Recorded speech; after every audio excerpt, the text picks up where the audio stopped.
Bom dia, meus caros alunos de Direito Processual Civil, Execução e Cumprimento de Sentença.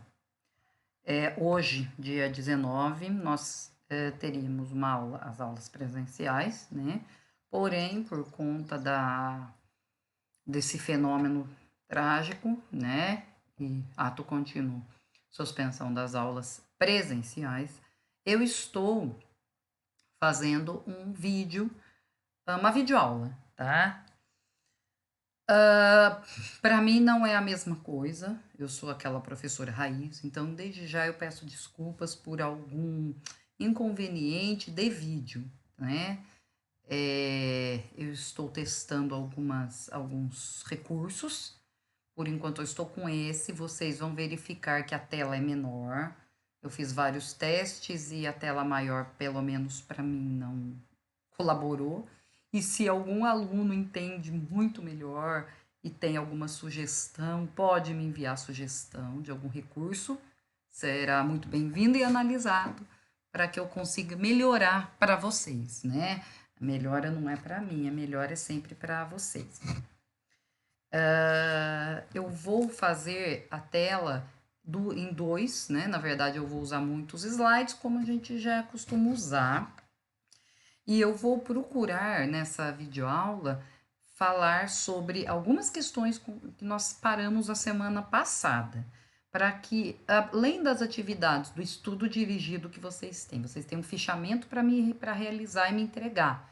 Lembrem-se que o fichamento, a entrega pode ser em ambiente virtual e também no meu e-mail institucional, alessandra.varisco@usf.edu.br, ok?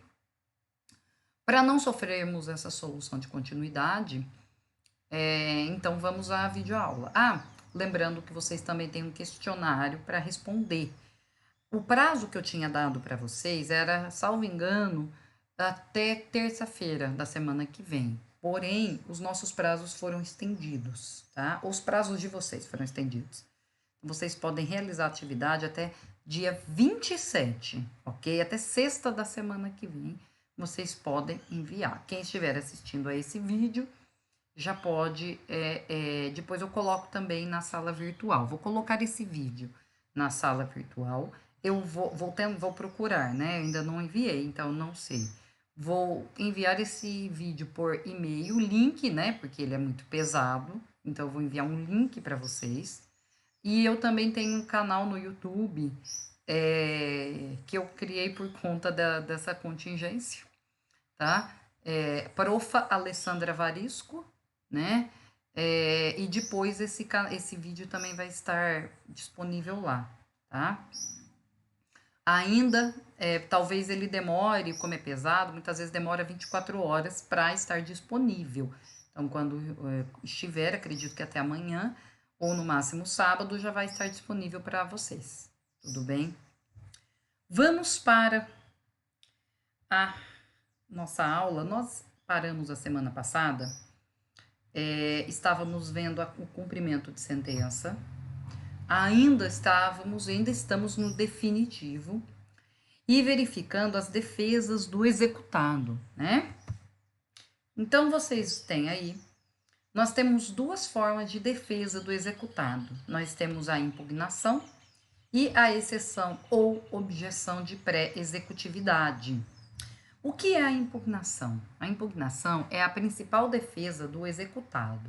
Notem que eu coloquei executado com letra minúscula, entre aspas, justamente por quê? Porque é o cumpridor, é o devedor de um processo, de um título executivo judicial, em processo de cognição, não em processo executivo, em processo de execução, que é o livro 2 da parte especial, não o livro 1 da parte especial. Tudo bem? Porém, a partir de agora, a terminologia se confunde um pouco, até porque os procedimentos do processo de execução são aplicáveis ao cumprimento de sentença a partir do momento em que pode haver as medidas coercitivas e expropriatórias, tá? A principal diferença entre impugnação e embargos, notem que eu não estou ainda na objeção e exceção. A principal diferença entre impugnação e embargos é que na impugnação, por já ser um título executivo judicial, por já ter passado por um processo, pressupõe-se um processo cognitivo, a defesa é mais limitada. As defesas, então, são bem mais limitadas. Nesse caso,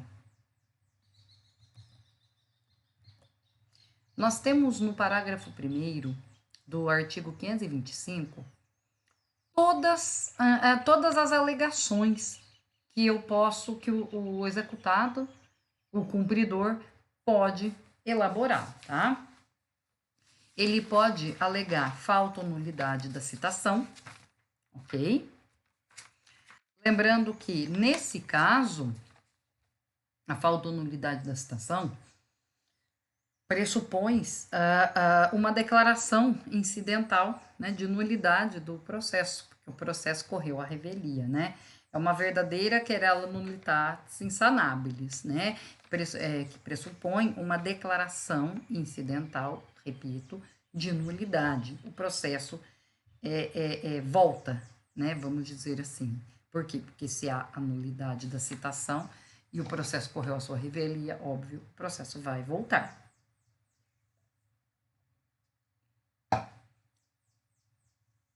Ilegitimidade de parte. Acontece muito nesse caso no processo penal, porque no processo penal, inclusive, muitas vezes há uma parte que participou do processo cognitivo penal, mas a sentença condenatória penal com reflexos civis pode ter uma parte que não participou do processo cognitivo penal, né? Então, o patrão não participou do processo penal, mas ele era corresponsável com o empregado, e aí eu resolvo no processo civil requerer o cumprimento de sentença para o empregador, né? Contra o empregador, mas ele não participou do processo penal cognitivo, isso no caso, né, de ato ilícito, né? De um delito, né, na verdade. Tudo bem?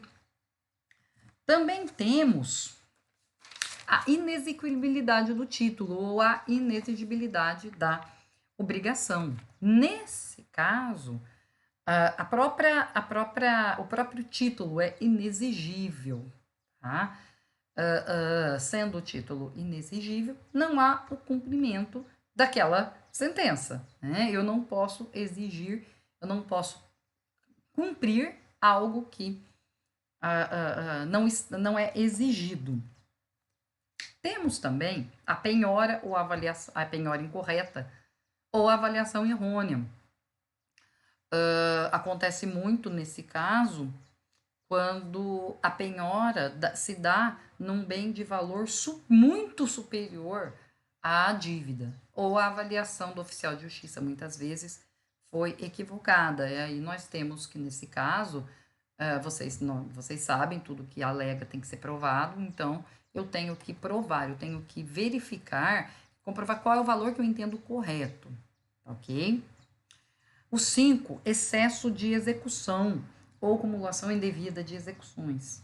Nesse caso, nós vamos para o artigo 917, parágrafo 2º, que demonstra quais são as hipóteses do excesso de execução, quando geralmente eu peço um valor a maior, tá? Também a incompetência absoluta ou relativa do juízo da execução, né? Porque nós sabemos que muitas vezes o cumpridor, o credor pode requerer a execução em determinados locais, né? Em determinadas competências. Porém, se não for a correta, pode ser alegado impugnação, ok?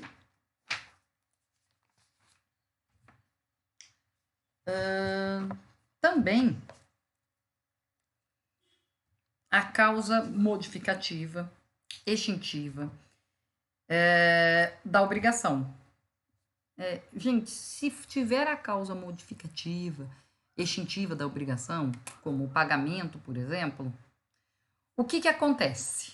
O que vocês imaginam que acontece nesse caso? Até então, até o inciso 6º, o ato que julga a impugnação é uma decisão interlocutória, decisão judicial interlocutória. Porém, quando modifica ou extingue a obrigação, principalmente quando extingue a obrigação, eu tenho a verdadeira extinção, né, do próprio cumprimento. E nesse caso é uma decisão que finda o processo, né, com a análise meritória, né, em que alguns autores entendem como sentença. Ok? Esse parágrafo 525, parágrafo 1º do artigo 525, é um rol taxativo. Ok? Ou seja, em tese, na impugnação, eu só posso alegar uma dessas hipóteses. Então, quando vocês, senhores, forem realizar uma impugnação, tem que observar esse parágrafo primeiro para saber se a defesa que vocês querem fazer por conta de algum vício está nesse parágrafo.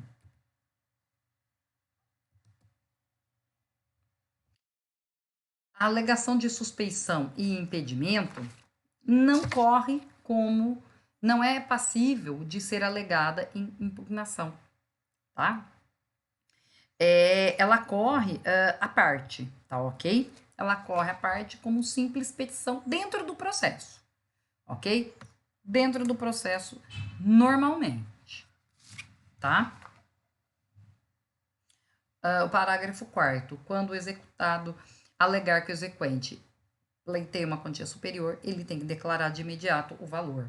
É algo que eu já tinha falado.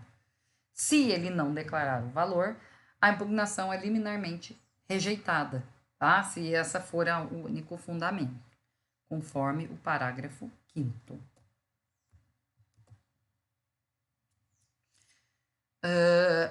A impugnação não impede a prática de atos executivos, tá? Ou seja, a penhora independe de estar impugnado o cumprimento da sentença, tá ok? Não importa se esteja penhorado ou se não esteja, se esteja caucionado, se esteja garantido o juízo mediante caução ou depósito ou não. Eu posso elaborar o cumprimento de sentença, mas ele não vai impedir nenhum ato expropriatório de característica constritiva, tá? Pode o juiz atribuir um efeito suspensivo caso haja um possível dano de difícil reparação, se esses atos constritivos forem realmente o único meio para o processo prosseguir, tá ok?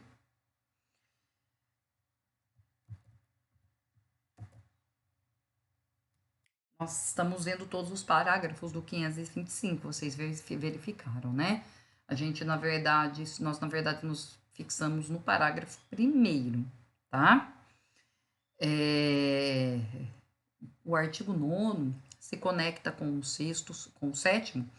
A concessão de efeito suspensivo à impugnação deduzida por um dos executados não suspende a execução contra os que não impugnaram, quando o respectivo fundamento dizer respeito exclusivamente àquele impugnante, tá? É o caso em que eu possuo, em que um executado requer a concessão de efeito suspensivo, porque para ele pode causar um dano de difícil reparação, mas para os outros não, tá? Então não suspende contra os demais que não impugnaram, tá?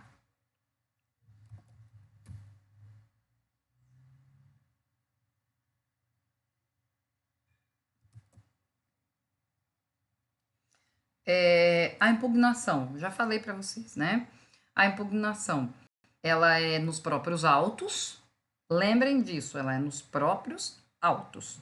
Uma exceção de que a impugnação pode se dar em caráter incidental, em caráter de forma apensa. Quando eu requerer a inexistência ou a extinção do débito, porque aí a decisão vai se revestir da coisa julgada. Exemplo, pagamento, tá? Não há necessidade de penhora. Antigamente, havia a necessidade de estar seguro o juízo, né? O que é isso? Antigamente, eu só poderia impugnar o processo, o cumprimento, antigamente que eu falo, até a lei 11.232 de 2005, eu só poderia elaborar a defesa se defesa de uma execução, no caso, cumprimento de sentença, que era chamado também de execução de sentença, né? Era a parte, vocês lembram que eu já falei isso? Só poderia impugnar se houvesse penhora de algum bem. Se não houvesse penhora ou caução, só se tivesse garantido o juízo. Senão não poderia penhorar. Hoje não. Hoje nós não precisamos garantir o juízo. Eu não preciso ter um bem meu penhorado para eu elaborar minha defesa. Tá? Isso facilitou muito. Porque muitas vezes o devedor, por exemplo, tinha um título que estava pago. E mesmo assim, o credor requereu o cumprimento de sentença. Ora, para eu informar o juízo que aquele título estava pago, eu tinha que ter um bem meu penhorado.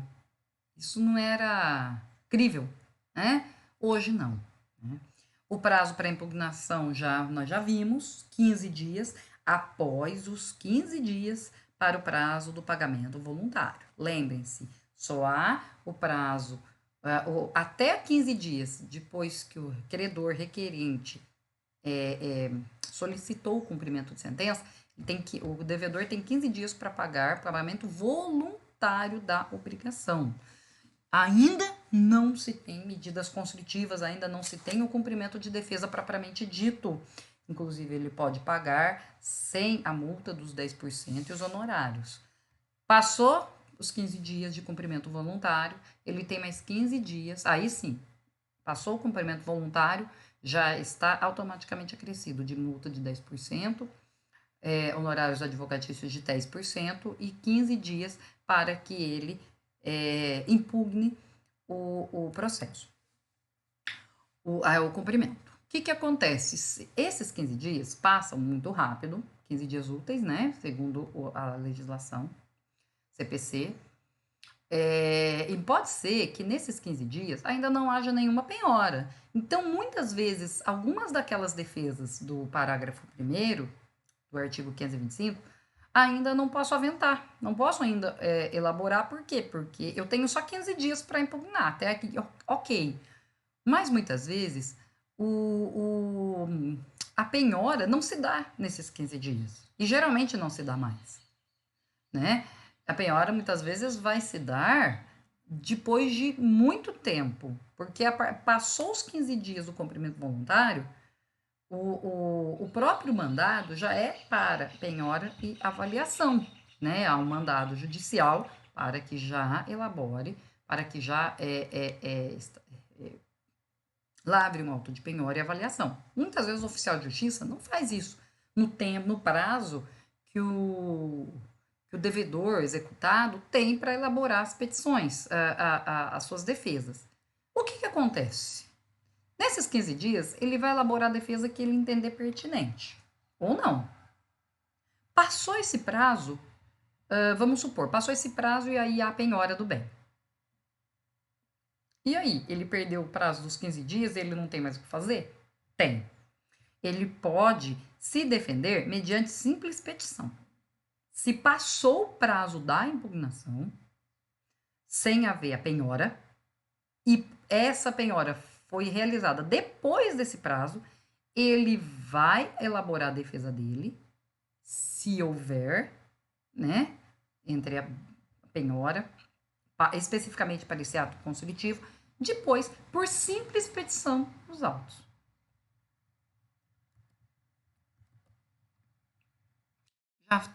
Falamos também que o cumprimento de sentença não possui efeito suspensivo, essa impugnação, né? E o pugnante pode requerer. E essa resposta é de 15 dias. São cabíveis honorários advocatícios na impugnação se ela for acolhida, porque se ela for acolhida, significa que não só que o advogado elaborou a defesa em si, que isso é trabalho, né? Mas significa que o advogado trabalhou e conseguiu especificamente dentro daquele processo algo que se ele não aventasse, não iria ocorrer, né? Embaixo, nesse slide, eu coloco: caso a penhora ocorra após já ter apresentado a impugnação, ou até sem apresentá-la, a parte irá arguir alguma questão relativa por simples petição nos autos. Agora, vamos para a exceção e a objeção de pré-executividade. Então, nós vimos uma defesa do executado, né? Nós vimos a impugnação. Agora, se passou o prazo da impugnação e existem algumas outras questões supervenientes, algumas questões que não estão no parágrafo 1º do 525. E aí, eu não faço nada? Eu não posso alegar mais? Né? O meu direito se tornou precluso? Depende. Eu posso ajuizar. Ajuizar não, na verdade é uma petição, uma simples petição, tá? Entrar com exceção ou objeção de pré-executividade, tá? Por simples petição nos autos, sem também precisar garantir o juízo. A diferença terminológica, antigamente, existia muita discussão sobre essa diferença terminológica. É exceção de pré-executividade ou é objeção de pré-executividade? Né? Em que pese essa diferença terminológica que nós vamos falar já, se você colocar o nome de um como se fosse o outro, até pela fungibilidade e pela economia processual, não há nenhuma não vai haver uma importância prática, tá? Vai haver uma importância terminológica na medida em que pressupõe-se que aquele advogado não estudou muito bem aquela teoria para entender uma diferença que é muito simples, tá? Mas isso não vai fazer com que a sua petição não seja conhecida, não digo nem acolhida, conhecida, tá? A objeção de pré-executividade é para matérias de ordem pública, matérias que o juiz pode conhecer de ofício, mas acabou não conhecendo, tá? Como uma prescrição, uma decadência, por exemplo, uma incompetência absoluta. Já a exceção de pré-executividade é para matérias verificadas prima facie. O que é matérias prima facie? Né? São aquelas matérias não cognoscíveis, aquelas matérias que o juiz analisa de forma imediata, algum título, algum documento que, quando o juiz analisa e verifica, vamos falar de uma forma simples, ele bate o olho, ele já vê que o impugnante, devedor, executado, tem aquele direito. A exceção é para matérias verificáveis de imediato, que não depende de prova pré-constituída. Porque se depender de prova pré-constituída, ele deveria ter aventado antes, ou por meio de impugnação, ou até por meio de processo cognitivo, né? Na exceção, é algo muito muito rápido no sentido de uma análise imediata. A objeção, que para a matéria de ordem pública é imediato. O juiz, em tese, ele vai analisar, se ele ainda não analisou, ainda não conheceu matéria de ofício, ele vai verificar. E a exceção é algo que ele vai bater o olho, vamos dizer assim, e ele vai verificar que não depende de nenhuma prova pré-constituída, né? Ou seja, aquela pessoa detinha um determinado direito e esse direito está posto.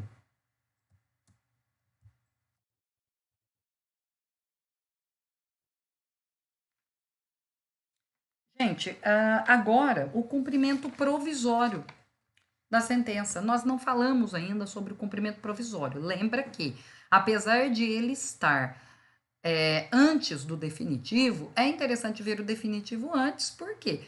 Porque o provisório se cumpre com base no definitivo. Né? É muito interessante essa sistemática, porque o cumprimento de sentença em si,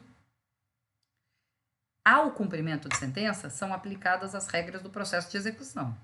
E ao cumprimento provisório, são aplicadas as regras do cumprimento de sentença, tá? Que se aplica também as regras do processo de execução. É um sendo aplicado ao outro, tá?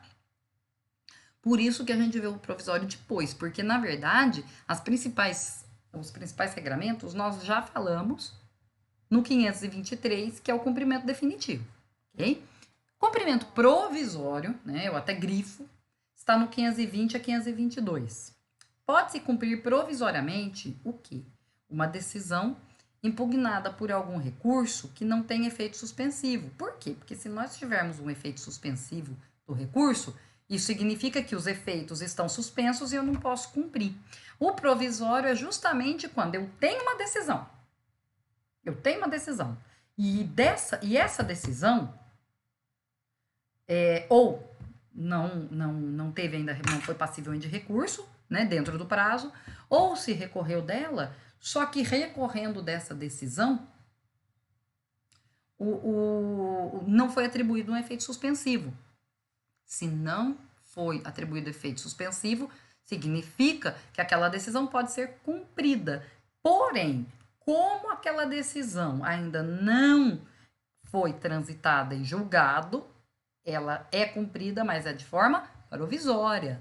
Não é definitiva, porque o cumprimento definitivo pressupõe trânsito em julgado, tá? Pressupõe que não há mais nenhum ato a ser discutido, né? Embora nós vimos que, mesmo assim, não há mais ser discutido no processo de conhecimento. Mesmo assim, a gente ainda pode ter as defesas, né? E essas defesas, impugnação, exceção, objeção de perexecutividade, são defesas que nós também utilizamos no cumprimento provisório. Eu já falei para os senhores que, para mim, advogada, eu sempre achei muito temerário cumprir provisoriamente uma decisão. Tá? É claro, se for uma decisão interlocutória, uma antecipação de tutela, aí sim. Só que eu ainda assim, eu acho, dependendo da decisão, tudo depende do caso concreto. De temerário, porque nós vamos ver agora por que eu acho temerário. Tá? Que, na verdade, muitas vezes, se aquela decisão lá em cima no recurso não me for favorável, porque o cumprimento provisório pressupõe que para o credor foi favorável. Provisoriamente, porque eu ainda há recurso com efeito, sem efeito suspensivo, tá? Agora, se lá no recurso, se lá no tribunal, esse recurso, a sentença é alterada, né, a decisão é alterada, é reformada, as partes podem voltar ao Estado, com a ante, e quem executou, quem cumpriu provisoriamente, pode ser obrigado a ressarcir o devedor, tá? A principal característica do provisório, como ele é provisório e não é definitivo, como eu já estou falando há um tempo, a principal característica dele é que ele depende, em tese, de caução. Para que eu cumpra provisoriamente uma decisão, eu tenho que garantir o juízo. Eu tenho que dar para o juízo uma garantia, uma caução. Para quê? Justamente para que, se aquela decisão for reformada no tribunal, eu tenha como pagar, eu tenha como reverter esse cumprimento provisório.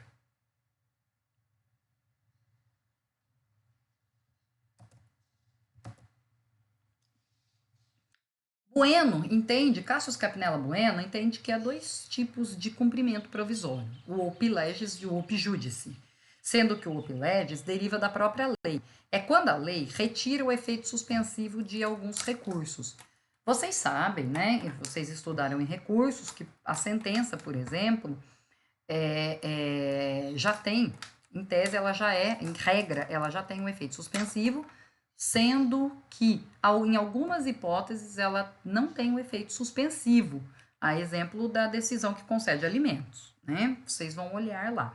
Então, esse é o cumprimento provisório, ou pileges, quando deriva da lei. A própria lei retira o efeito suspensivo de alguns recursos. Exemplo, a apelação sem alguns efeitos, tá? E, por exemplo, outro agravo de instrumento. Agravo de instrumento também é um recurso que não tem, em tese, efeito suspensivo, embora eu possa requerer. E o cumprimento provisório, o opjúdice, é aquele por decisão judicial. Bueno diz assim: depende da existência da decisão judicial acerca da viabilidade de início da etapa de cumprimento provisório da sentença. Trata-se dos casos em que o magistrado concede uma tutela provisória para aquela finalidade, inclusive ao proferir uma sentença. Então, essa é aquela em que o próprio magistrado já defere o cumprimento provisório, porque ele já verifica que aquela decisão pode não ter o efeito suspensivo. Tá ok? Porém, essa diferença, né, de espécies não é tão... Na prática, ela não tem tanta utilidade, é isso que eu quero dizer, tá? Independentemente de ser judicial ou legal, há um cumprimento provisório. O artigo 520 estabelece algumas peculiaridades, tá? Principalmente no seu inciso 4º, que é o principal, tá? Vamos ler o artigo todo. O cumprimento provisório de sentença impugnada por recurso desprovido de efeito suspensivo será realizado da mesma forma que o definitivo. Por isso que a gente vê o definitivo antes, tá vendo? Sujeitando-se ao seguinte regime: corre por iniciativa e responsabilidade do exequente, que se obriga, se a sentença for reformada, a reparar os danos. Por isso que eu acho temerário, tá? Se houver algum dano que o executado sofra durante o cumprimento provisório e a sentença lá atrás for reformada, lá na frente for reformada, eu tenho que reparar esses danos.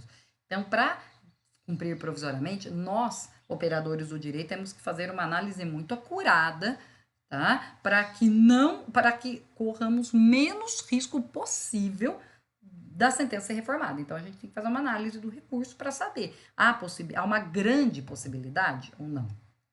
2, fica sem efeito. O cumprimento provisório fica sem efeito se sobrevindo decisão que modifique ou anule a sentença, objeto da execução, restituindo as partes no mesmo estado anterior. 3, se a sentença, objeto do cumprimento provisório, for modificada ou anulada apenas em parte. Somente nesta parte fica sem efeito a execução. Ou seja, nesse caso, o cumprimento provisório da sentença, se apenas parte da decisão, da sentença, for modificada ou anulada, é só essa parte que não vai ficar sem efeito. A outra eu posso cumprir normalmente, provisoriamente, tá?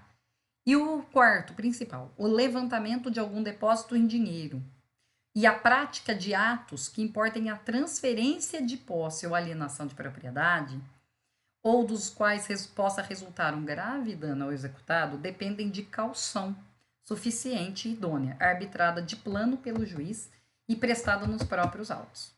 Então, quem requer cumprimento provisório, primeiro, dentro dos mesmos autos, a mesma coisa do cumprimento definitivo, dentro dos mesmos autos. Porém, se for provisório e eu requerer o levantamento de alguma quantia de dinheiro ou requerer algum ato que pode importar numa transferência de posse ou alienação de bem, de propriedade, eu tenho que requerer ao juiz que ele arbitre um valor por uma caução suficiente e idônea. O que é isso? Suficiente para o valor daquele valor que eu estou pedindo o cumprimento.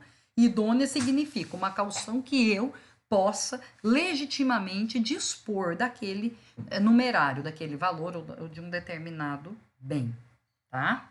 Essa é a principal característica para que eu tenho que deixar garantido o juízo, justamente para não ter prejuízo caso a sentença seja reformada, né? Eu coloquei aqui alguns comentários aos incisos que, na verdade, eu já tinha falado para vocês, né? Corre por iniciativa e a sentença, quando ela é pendente, vai correr pelo próprio exequente a responsabilidade dele, vai o cumprimento provisório, né? E o 4 que eu já falei, esse inciso deve ser bem esclarecido ao exequente, porque se houver levantamento de valores, haverá caução, haverá garantia para que possa levantar o depósito. Tudo isso tem que ser muito bem analisado para ser explicado para o cliente, né? Para que ele não se veja num possível recurso reformado, ele cumpriu provisoriamente, depois ele sai falando que ele tinha ganhado, mas não ganhou. Na verdade, não foi bem isso. Como eu já falei, porque que nós vemos o definitivo antes, né? No cumprimento provisório, o executado pode apresentar a impugnação, igualzinho, né? A multa e os honorários a que se refere o parágrafo 1º do 1523, né? A multa de 10% e os honorários de 10%, também são devidos no cumprimento provisório, condenatório ao pagamento de quantia certa. Mesma coisa. Se o executado comparecer tempestivamente, 15 dias, e depositar o valor com a finalidade de se isentar da multa, o ato não será havido como incompatível com o recurso com ele, por ele interposto, né? Isso significa que quando o executado interpõe um recurso, significa que ele interpõe um recurso e ele comparece para depositar o valor antes, no cumprimento voluntário, para se isentar da multa, porque ele já está já interpôs recurso, tá? O parágrafo 4º também é interessante. A restituição do Estado ao Estado anterior, a que se refere o inciso 2º do 520, não implica o desfazimento da transferência da posse ou da alienação de direito já realizado, ressalvado o direito à reparação dos prejuízos causados ao executado. Então, se no inciso 2º, vamos retornar ao inciso 2º, fica sem efeito sobrevindo decisão que modifique ou anule a sentença, restituindo-se as partes no estado anterior e liquidando-se eventuais prejuízos. Se nesses eventuais prejuízos houver, né, a restituição, houver não implica que vá haver o desfazimento de alguma transferência de posse, tá? Mas o executado, em caso de reforma, sempre vai ter direito à reparação daqueles danos. Parágrafo 5º, ao cumprimento provisório, que reconheça a obrigação de fazer, não fazer e dar, aplica-se o disposto nesse capítulo, que é o cumprimento de sentença. Item interessante. O artigo 521 elenca as causas em que pode ser dispensada aquela caução, lá do inciso 4º do 520. Quando eu posso dispensar a caução? Quando eu posso requerer para o juiz o cumprimento provisório de sentença, mas sem caução, sem eu ter que dar caução, sem eu ter que depositar algum valor para garantir o juízo, ou sem eu ter que ter algum bem meu garantido no juízo. Quando eu posso dispensar essa caução? Quando o crédito for de natureza alimentar. Independentemente de sua origem, significa que não depende se é crédito alimentar de natureza do direito de família, pais, filhos, cônjuges, ou o crédito alimentar decorrente de ato ilícito, quando, por exemplo, alguém falece e o agressor / condenado tem que prestar alimentos para a família dessa pessoa, tá?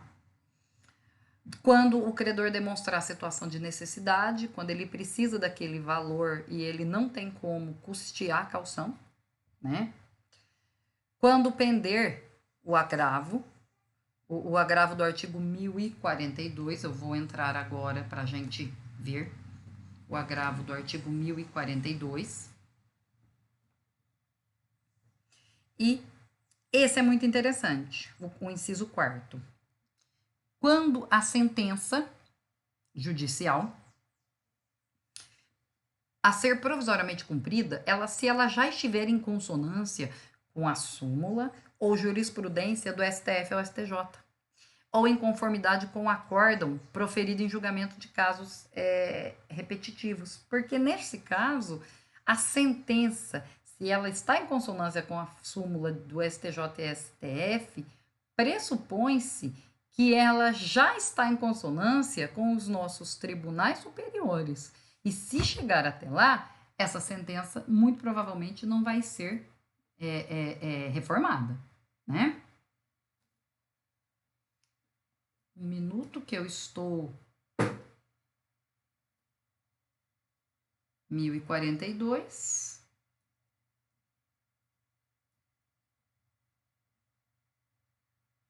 Agravo em recurso especial e em recurso extraordinário. Quando pender agravo em recurso especial e em recurso extraordinário, eu também posso dispensar. Porém, ainda assim,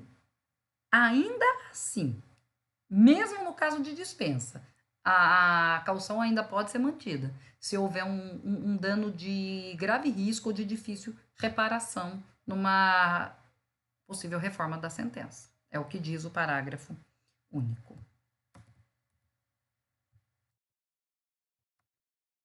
522. O cumprimento provisório será requerido por petição dirigida ao juízo competente, tá? Lembrando que o juízo competente é o juízo civil que proferiu a decisão ou o juízo civil competente para a causa daquela decisão, daquela sentença condenatória, tá? Ou a Justiça Federal, no caso de sentença ou decisão estrangeira, ok?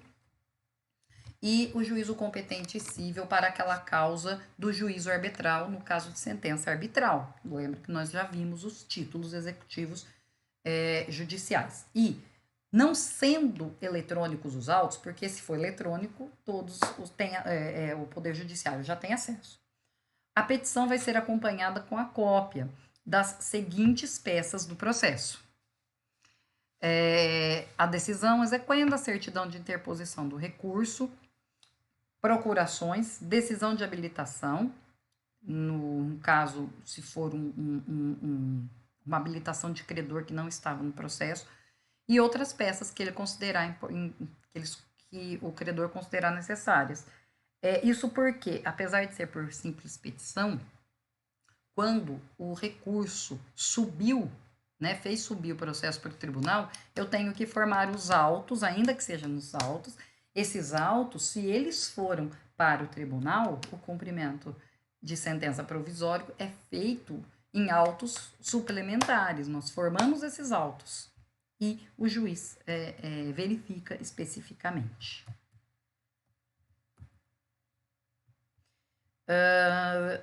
Fora essa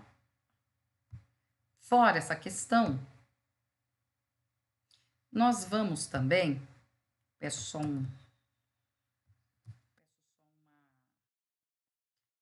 execução e cumprimento. Agora nós vamos para execução e cumprimento de entrega de coisa. A partir de agora a gente começa a ver algumas espécies, execução e cumprimento. Embora a execução de dar, pagar, fique para o final, por quê? Porque aí sim nós vamos ter mais os atos constritivos, a penhora, quais são os bens penhoráveis ou não, a alienação, os atos em si de garantia e expropriação dos bens, do devedor para o credor. Ok? Bom, nesse caso, para a execução e cumprimento de entrega de coisa, né? Nós temos, então, no cumprimento de sentença, eu tenho apenas um artigo, que é o artigo 538, E para a execução de entrega de coisa, coisa certa está no 806 a 810 e coisa incerta do 811 a 813, tá? Cumprimento, decisão judicial, título executivo judicial, execução, título executivo extrajudicial.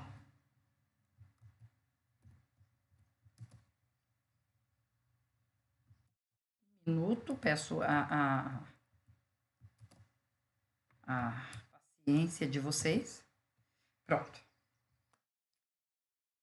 Não havendo cumprimento voluntário, então nós vamos analisar o cumprimento, depois a execução, ou seja, primeiro o título judicial, como que ocorre, e a entrega de coisa para título executivo judicial, e depois título executivo extrajudicial. O título executivo judicial, né, como o próprio nome diz, significa que no próprio título judicial, o magistrado já defere a entrega de alguma coisa. Tá? Lembra que não é valores, numerário, porque numerário é dar, pagar. E pagar nós vamos ver num terceiro momento. Primeiro a gente vê a entrega de coisa, que é essa daqui, coisa certa e incerta. Depois nós vamos ver o cumprimento e a execução de sentença de obrigação de fazer e não fazer. E depois nós vamos ver o cumprimento e a execução de sentença de pagar. Tá? Então, aqui é de entregar. Pressupõe bem móvel e imóvel. Tá? Algumas características, né? Para a execução. Ou para o cumprimento de sentença de entrega de coisa. Se não houver o cumprimento voluntário, né? O juiz vai determinar. Primeiro, eu faço uma petição nos próprios autos, desde o início do cumprimento de sentença definitivo. Se não houver o cumprimento voluntário da obrigação, eu não peço para em 15 dias pagar. Eu peço o quê? Para que o juiz determine medidas coercitivas para me entregar o bem. Porque aqui não é pagar, é entregar. Né? O juiz vai determinar, ele pode determinar medidas coercitivas para satisfazer o direito do credor. Ele pode determinar a busca e apreensão, se for bem móvel daquela entrega, ou a emissão de posse, se for imóvel. Né? Acontece muito quando o juiz defere em sentença, em decisão judicial, um bem para que outra pessoa entregue. E a pessoa, por exemplo, a pessoa continua no imóvel. Né? Vamos pensar num exemplo do imóvel da Caixa Econômica Federal, em que a pessoa perdeu o bem por leilão judicial, leilão extrajudicial, e eu adquiri esse bem. Esse bem é meu. O juiz defere uma decisão dizendo que aquele bem deve me ser entregue. Em emissão, por exemplo, numa ação de emissão de posse, porque a pessoa não quer sair do bem. Só que a pessoa não sai. Então, eu tenho uma decisão do juiz dizendo que aquele bem deve me ser entregue. E a pessoa não sai. Eu peço o quê? Eu peço para que ela cumpra voluntariamente a obrigação. E, se ela não cumprir o mandado, ou de emissão de posse, nesse caso, que é para imóvel. Né? Se a obrigação não puder ser mais cumprida, sempre não, mas geralmente no direito, quando uma obrigação não pode mais ser cumprida, há a conversão dessa obrigação em perdas e danos, né? Prosseguindo-se, aí nesse caso, prosseguindo-se da forma como o cumprimento de obrigação de pagar, de sentença para pagamento, né?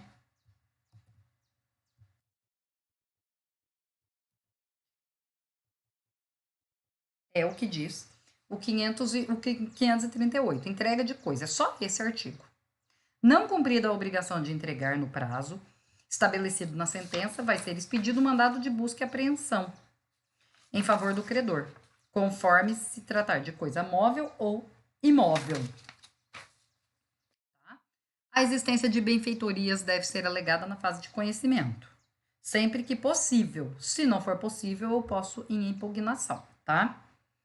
O direito de retenção também deve ser exercido na contestação, na fase de conhecimento. Ou seja, no cumprimento de entrega, eu não posso discutir questões no cumprimento de sentença, eu não posso discutir questões que já foram ou deveriam ter sido discutidas na fase de conhecimento, a não ser que isso se trate de um fato, de um fato superveniente, tá? Aplicam-se o procedimento previsto neste artigo, às disposições do cumprimento de obrigação também de fazer e não fazer, né? Que nós vamos ver daqui a pouco, tá? Daqui a pouco não, em outra aula, porque essa é para cumprimento e execução de entrega de coisa. O cumprimento só tem essa peculiaridade, né? Como é uma entrega, não há discussão, não há pagamento. Você tem o prazo para entrega voluntária. Não entregou voluntariamente, o mandado do juiz já é de imediato para expedir o mandado de busca e apreensão, se bem móvel, ou imissão na posse, se bem imóvel. Aqui, nós nos delongamos um pouco mais. Aqui é a execução de título extrajudicial, né? Aqui eu coloco algumas disposições gerais antes de analisar a execução de entrega, tá? De entrega de coisa no título extrajudicial. Aqui eu vejo apenas algumas disposições gerais para que vocês entendam, tenham uma introdução da execução, porque agora a gente está vendo a execução em si. Tá? Agora sim a gente vai estar vendo a execução em si. Primeiro, essa sim é formada em processo autônomo. Eu não tenho título judicial para que ela seja nos mesmos autos. Então, esse título extrajudicial, para que haja a satisfação específica daquele crédito, e aí sim eu tenho que entrar com um processo de execução. E, aliás, já fazendo umas aspas, né? Eu coloquei para vocês, caso vocês não tenham visto ainda, eu coloquei um tópico na sala virtual chamado modelos de petição. Acho que tá assim, modelos de petição. E eu coloquei algumas petições que eu já fiz ao longo da minha trajetória dentro porque eu fiz tanto no CPC antigo, de 73, com as alterações da Lei 11.232 de 2005, quanto do CPC novo, né? Eu procurei tomar o cuidado de colocar algumas petições para vocês do CPC novo, por óbvio, tá ok? Então, lá tem algumas petições de execução de título judicial, cumprimento, né, de sentença, impugnação, acho que tem execução de título extrajudicial e até contra a fazenda pública, que são os meus honorários advocatícios que eu comentei em aula com vocês. Esse é bem recente, né? Eu acho que é um dos meus mais recentes. Tá ok? Procedimento básico da execução de título extrajudicial. A petição inicial, com base no 798 e 799, né, do CPC, os requisitos básicos também do CPC, tá? A petição inicial, eu vou entrar aqui para verificar, né, o 798. Ao propor a execução, incumbe ao exequente instruir a petição inicial com o título executivo, é algo óbvio, né? O título executivo, o demonstrativo de débito, quando se tratar de quantia para pagar, tá? A prova de que se verificou uma condição ou termo, porque quando eu entro como execução, ou até o cumprimento, eu tenho que ter o quê? Qual é o requisito básico, né? Qual é o requisito básico? Ter o título certo, líquido, exigível e o inadimplemento. Muitas vezes há uma condição pendendo sobre esse título. Enquanto não se verificar essa condição, eu não posso exigi-lo, né? Então, eu tenho que instruir o título e provar o inadimplemento, provar que já ocorreu a condição ou o termo, tá bom? A prova de, se for o caso, de que adimpliu a contraprestação que lhe corresponde, se o executado não for obrigado a satisfazer a sua petição, prestação, senão mediante a contraprestação do exequente.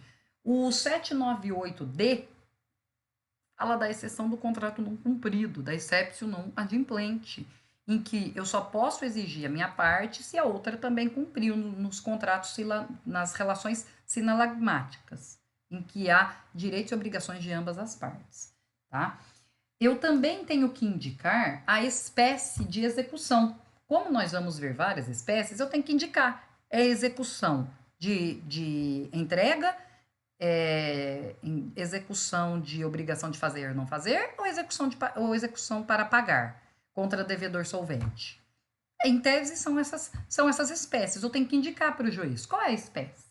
Né? A taxa de juros, aqui são as memórias discriminadas, né? A taxa de juros que eu vou aplicar, o termo final inicial, a periodicidade da capitalização e a especificação de desconto realizado, caso haja, tá?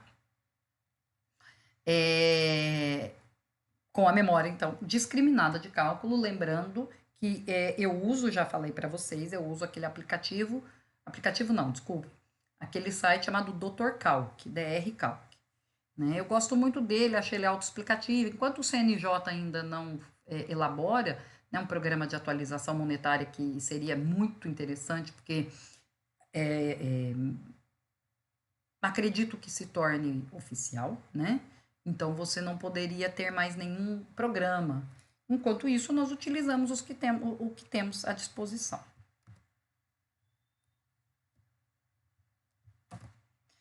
A citação, eu peço a citação do executado normalmente, citação por carta, via edital, por oficial de justiça, até com hora marcada, né? Quando o oficial de justiça não encontra, tal. Normal. E os efeitos da citação válida também, de acordo com o processo de conhecimento, né? A citação válida induz litispendência, né? Justamente para verificar que não há duas ações idênticas correndo, né? Interrompe a prescrição e constitui o devedor em mora, isso se ele já não estiver em mora, porque às vezes o devedor já está em mora, já está inadimplente, né? Então, quando já não está inadimplente, por exemplo, no ato ilícito ele já está em mora desde o início, desde a prática do ato sendo configurado e considerado ato, tá?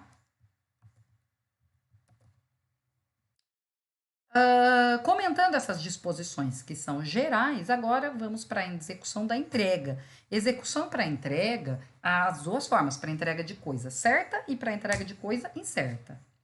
Nesse primeiro momento, vamos verificar a execução para entrega de coisa certa, que está nos artigos 806 a 810. Bom, aqui a parte é citada. Lembrem-se que aqui é processo autônomo. Então, a parte é citada. Ela é citada para quê? Para em 15 dias entregar. Entrega a coisa. Execução de título executivo extrajudicial, tá?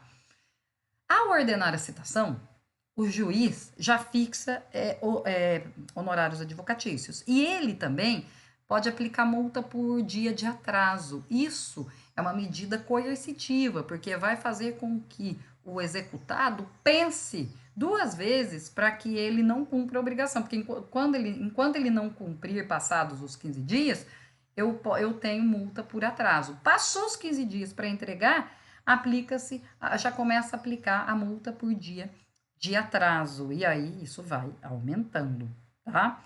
Desse mandado, igualzinho no cumprimento de sentença para entrega de coisa. Desse mandado, vai constar a ordem para a busca e apreensão, se bem móvel, ou para a emissão de posse, se bem imóvel. Aqui algumas questões. Se o devedor entregou, vai ser lavrado o termo de entrega, ele vai pagar os honorários e vai ser extinta a execução. Porque eu tive que entrar. Por que pagos os honorários? Porque se ele tivesse cumprido voluntariamente antes do ajuizamento da ação, eu não teria que ter contratado um advogado para elaborar a peça, para fazer a ação, né? Se ele não entrega, cumpre de imediato a emissão de posse ou a busca e apreensão. Se essa entrega se tornar impossível, como eu já falei, no cumprimento, converte-se em perdas e danos. Às vezes a coisa se perdeu ou se deteriorou e não há mais utilidade, possibilidade de uso. Se converte em perdas e danos. Aqui eu também faço a relação com o direito das obrigações, que daí pode ser analisado se foi com culpa ou sem culpa, tá? E se a coisa, quando ela já estava litigiosa, se ela foi alienada, expede-se o mandado contra o terceiro adquirente.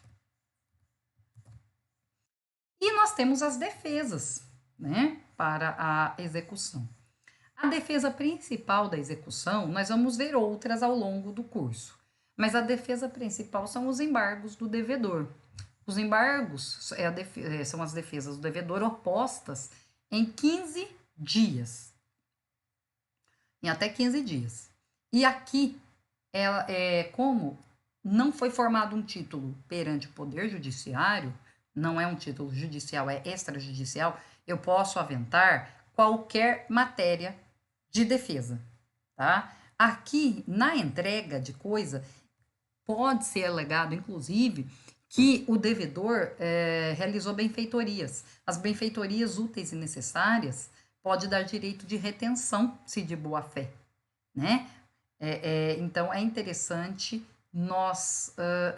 haver essa alegação de defesa, porque isso pode dar direito de retenção durante o período para abater o valor das benfeitorias que eu realizei, tá? Se eu não opuser a embargos ou se eles forem julgados improcedentes, o mandado de busca e apreensão ou de emissão da posse se torna definitivo e a coisa estará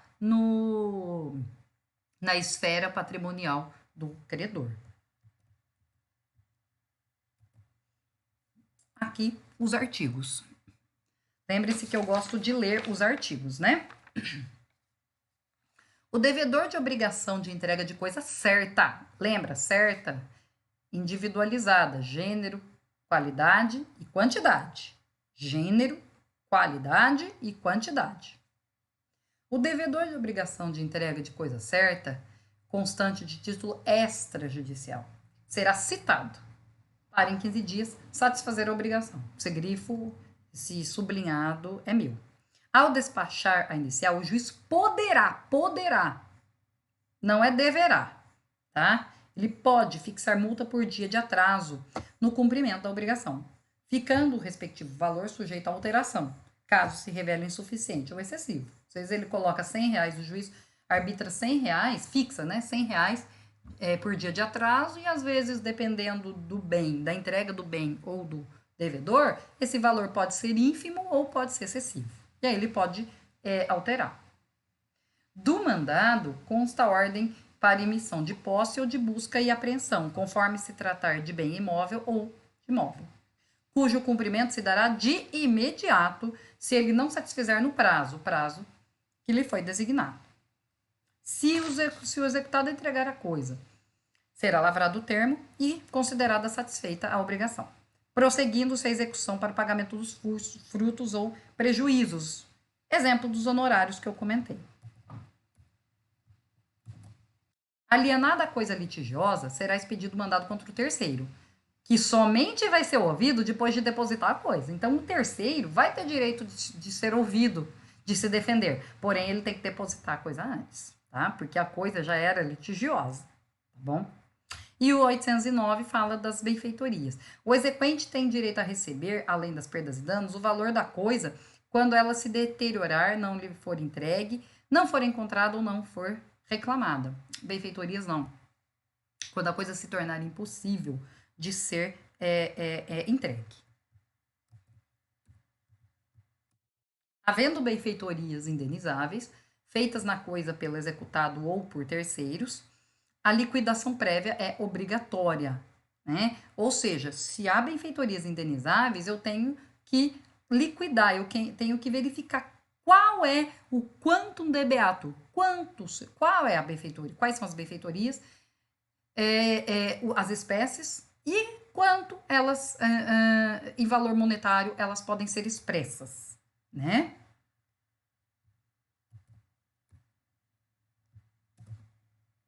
E nós temos a execução para entrega de coisa incerta. Incerta dos 811 a 813. Também é citado, lembrem-se que aqui é citado porque são autônomos. E, nesse caso, o devedor é citado para entregar a coisa individualizada. Como é coisa incerta, não há a qualidade, né? Quantidade, a quantidade e o gênero, espécie, mas não há qualidade, ou seja, falta individualizar, né? Então, eu requeiro a citação para o credor, o devedor, individualizar a coisa, se a escolha couber a ele. Se a escolha couber ao credor, o credor já requer na própria petição a individualização, né? Qualquer das partes pode impugnar a escolha e, se necessário, ouvir perito para por que individualizou, por que impugnou a escolha. E aplicam-se as regras da execução de coisa certa, né? Claro, porque a coisa incerta ela é apenas para individualizar, que é o que a gente chama de concentração. Concentração é a individualização da coisa incerta. Individualizou, concentrou, ou seja, estabeleceu qual é o bem, a quantidade, a qualidade e a espécie, ou gênero, né? Alguns autores entendem que melhor terminologia seria gênero. Aí sim corre como a entrega de coisa certa. Aí volta para verificar a entrega de coisa certa.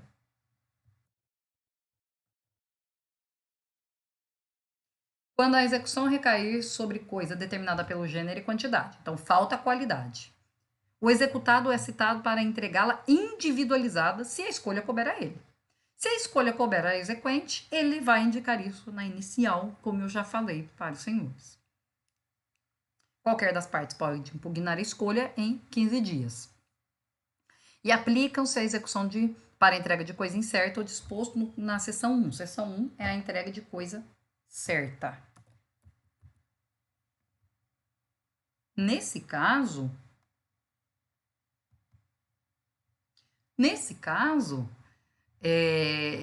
nós vimos então hoje, né? Eu já estou findando essa aula. Ela foi um tanto pequena, na verdade. Eu acredito que a aula fique bem mais curta como videoaula, porque, na verdade, nós não temos por enquanto, nesse primeiro momento, é um monólogo, né? Eu estou falando. Quando vocês forem fazer o fichamento, ler as obras, fazer o fichamento, ler os slides e assistir a aula, aí vocês vão ter uma noção muito maior e vão entender. E ainda leiam os modelos que eu coloquei para vocês na sala virtual, porque esses modelos vão ajudar vocês, não o direito em si que está lá, mas vão ajudar vocês a ver como que é na prática esse tipo de processo. Tá? É muito importante para vocês verem isso, para que vocês entendam. E, à medida que forem tendo dúvidas, vão me enviando as dúvidas por e-mail. Eu acredito que pelo menos por e-mail. Para a semana que vem, eu vou verificar se há uma outra possibilidade de gravação. Se houver, é assim que eu vou fazer. Como, por exemplo, o Hangouts Meet, que é um recurso do Google dentro da nossa sala virtual. Da nossa sala virtual, não, dentro da nossa área do aluno e do professor, pelo Google for Education. É um dos recursos, talvez eu utilize a semana que vem.